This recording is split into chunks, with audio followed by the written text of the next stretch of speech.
আমার মরণের কতদিন বাকি আমি জানিলাম না গো আল্লাহ মরণের 930 টাকা কতদিন বাকি। বেতন বাবদ আয় হইছে 20,000 টাকা, খরচ হইছে 6,602 টাকা। আল্লাহ যেন এই কেন্দ্রকে কিয়ামত পর্যন্ত এই মসজিদ কায়েম এবং দায়ম রাখে। সিলেটের ফেঞ্চুগঞ্জ উপজেলার ফেঞ্চুগঞ্জ ইলাসপুর পূর্বপাড়া জামে মসজিদ। আপনারা জানেন পবিত্র মাহে রমজান কুরআন নাজিলের মাস, এই মাসও কিন্তু কুরআন নাজিল হয়েছে, রহমত এবং বরকতের মাস প্রায় শেষ। আজকে কিন্তু আমরা দেশের বিভিন্ন জায়গাত অর্থাৎ আমরা সিলেট এবং বাংলাদেশের বিভিন্ন জায়গাত পবিত্র মাহে রমজান উপলক্ষে যে ফ্রি কুরআন প্রশিক্ষণ হয়েছিল, বাচ্চা হলের মাসলা মাসালে শিকানি লাগে যে কুরআন প্রশিক্ষণ আছে প্রত্যেকটা জায়গাতে কিন্তু চলমান। আজকে কিন্তু পুরস্কার বিতরণের মাধ্যমে সমাপ্তি হইব। আজকে 27শে রমজানের মতো আমরা পূর্বপাড়া জামে মসজিদ থেকে আপনারা দেখাইবার চেষ্টা করবো। আজকে এখানে উপস্থিত থাকবা আব্দুল হক ফাউন্ডেশনের চেয়ারম্যান এবং 4 নং উত্তর কুশিয়ারা ইউনিয়ন পরিষদের সম্ভাব্য চেয়ারম্যান পদপ্রার্থী জনাব আব্দুল হক এখানে থাকবা। কিন্তু দীর্ঘদিন থেকে মানব সেবা করা এবং সমাজসেবা অব্যাহত আছে। দেশের প্রবাসে থাকার পরেও দেশের প্রতি মায়া এবং ভালোবাসায় আসলে দীর্ঘদিন থেকে সমাজসেবা করা। আমরা তেনার আব্দুল হক ফাউন্ডেশনে আমরা এবং বড় বড় প্রজেক্ট নিয়ে এই ফাউন্ডেশনে যাতে কাজ করতে পারে এবং আমরা কৃতজ্ঞতা জানাইলাম এই ফাউন্ডেশনের সাথে যারা চেষ্টা করেন আমাদের নামাজ পড়ানির বা আমাদের বাচ্চাদের সুন্দরভাবে জীবনযাপন করার পরামর্শ দেন। কিন্তু প্রায় সময় আমাদের সমাজে কিছু দুষ্ট লোক আছে যে আমরা ইমাম সাহেবের পিছনেই লেগে থাকি, আসলে এগুলা ঠিক নয়। আল্লাহ আমাদের সবাইকে বুঝার তৌফিক দান করুক।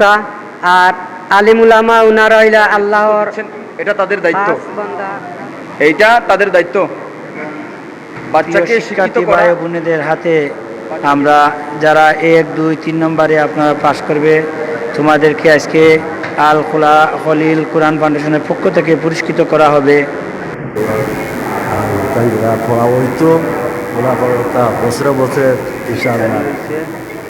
এই ছাত্রছাত্রীরা মূলত এই ছাত্রছাত্রী লেখাপড়া করেন, কিন্তু ইসলামী শিক্ষা দান করতে গিয়া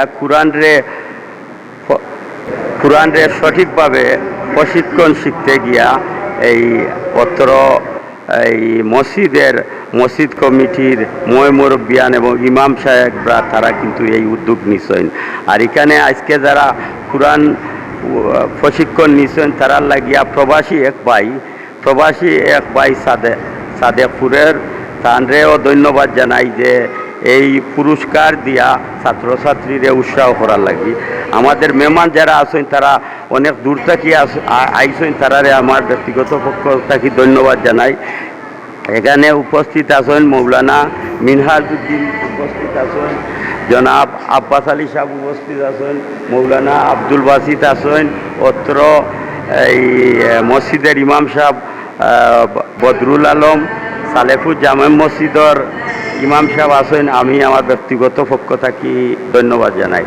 আমারে আজকে আমন্ত্রিত জানানির লাগিয়া আমি আপনার কৃতজ্ঞতা জানাই।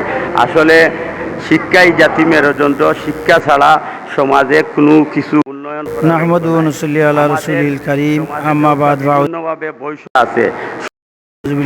মঞ্চে উপস্থিত আছেন মেহমান, ওনারা অনেক দূর থেকে আসছেন আলেমে দিন এই ইলাসপুর পূর্বপাড়া জামে মসজিদের। এখানে 1 মাস ব্যাপী কুরআন প্রশিক্ষণ শিখানি হয়েছে। এই ছাত্রছাত্রীরা মূলত এই ছাত্রছাত্রী লেখাপড়া করেন, কিন্তু ইসলামী শিক্ষা দান করতে গিয়া কুরআনরে সঠিকভাবে প্রশিক্ষণ শিখতে গিয়া এই মসজিদ কমিটির মুরব্বিয়ান এবং ইমাম সাহেবরা তারা কিন্তু এই উদ্যোগ নিছেন। আর এখানে আজকে যারা কুরআন প্রশিক্ষণ নিছেন তারা লাগিয়া প্রবাসী এক ভাই সাদেপুরের তানরেও ধন্যবাদ জানাই যে এই পুরস্কার দিয়া ছাত্রছাত্রীরা উৎসাহ করার লাগি। আমাদের মেহমান যারা আছেন তারা অনেক দূর থেকে আইসেন, তারারে আমার ব্যক্তিগত পক্ষ থেকে ধন্যবাদ জানাই। এখানে উপস্থিত আছেন মৌলানা মিনহাজউদ্দিন, উপস্থিত আছেন জনাব আব্বাস আলী সাহেব, উপস্থিত আছেন মৌলানা আব্দুল বাসিত আছেন, অত্র এই মসজিদের ইমাম সাহেব বদরুল আলম, সালেফুর জামে মসজিদর ইমাম সাহেব আসেন, আমি আমার ব্যক্তিগত পক্ষ থাকি ধন্যবাদ জানাই। আমারে আজকে আমন্ত্রিত জানানির লাগিয়া আমি আপনার কৃতজ্ঞতা জানাই।